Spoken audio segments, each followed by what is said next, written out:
Hey, so it's time for another Top 5 Wednesday. This time it's going to be my top 5 fictional ships. So these are relationships between fictional characters that I really support. Number 5, and the reason I put this 5th is because this one is slightly different than the other ones, and that is Harry Draco. Now the reason that I put this as the 5th is because it's the only relationship on this list that I don't think should be canon. And that is because I really like fan fiction with Harry and Draco in a relationship, but I recognize fully that that version of Harry and that version of Draco are not at all canonical. And the Draco who was actually in canon shouldn't be with Harry. And in fact, I like most of the canon relationships that ended up showing up. So it's really just fan fiction, and it's because I like hurt comfort and I like angst and I like messy stuff, and Harry and Draco really delivers on all those points because there's nothing better than realizing that you're sort of falling for somebody you think is your worst enemy. So I really enjoy Harry Draco fan fiction, and I like that ship from a fan fiction perspective, but don't necessarily believe that they should have ended up together. Number 4 is real old school, and that is Rachel and Tobias from the Animorphs series, which was one of my favorite book series as a young child. And yes, I realize that my next ship is literally a girl and a bird. Well, a boy trapped in the body of a bird, I guess, technically. But I always thought that their love story was really nice. I liked the way that they came together, even though they were kind of an unlikely pairing.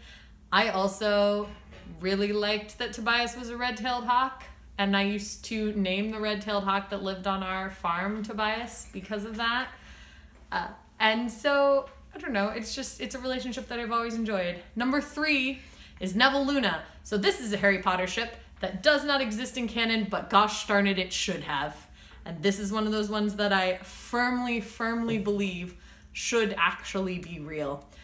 Neville and Luna work out really well together, and clearly when they made the films they thought about that because they give them several moments that make it seem like they should maybe be together. Number 2 for me is Steve and Bucky, and that would be Steve Rogers and Bucky Barnes, or Captain America and the Winter Soldier. I would say that this is the ship that I read the most currently, and it is one of the few, I guess, controversial, non-canonical relationships that I really fight for. Not necessarily in the world of the comics, although I feel like in the world of the comics they definitely have a connection that could border on romantic, but certainly in the world of the film, I really feel like they do. In fact, I watched this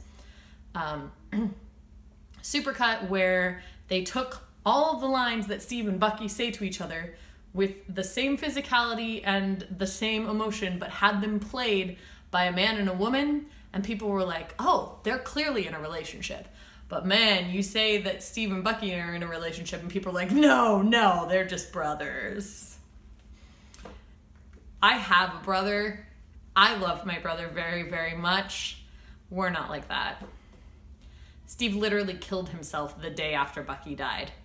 And he had a woman who was gonna be there waiting for him and wanted him to live, and that wasn't enough. I'm just saying, I realize some of that is subtext, but it definitely seems that way. And number 1 on my list of fictional relationships is Wesley and Buttercup from The Princess Bride. So this is the relationship that I grew up with. It's the one that, I dreamed would happen someday, that a guy I loved would leave and I would think he was dead and I would go to marry someone else and then he would show back up as a pirate. That's the relationship that I wanted to happen someday. I'm not saying it was perfect, okay? I feel like Disney movies and that sort of thing ruined relationships with young girls everywhere, and so mine was The Princess Bride. But I always really liked that story, and I especially just liked the back and forth between them.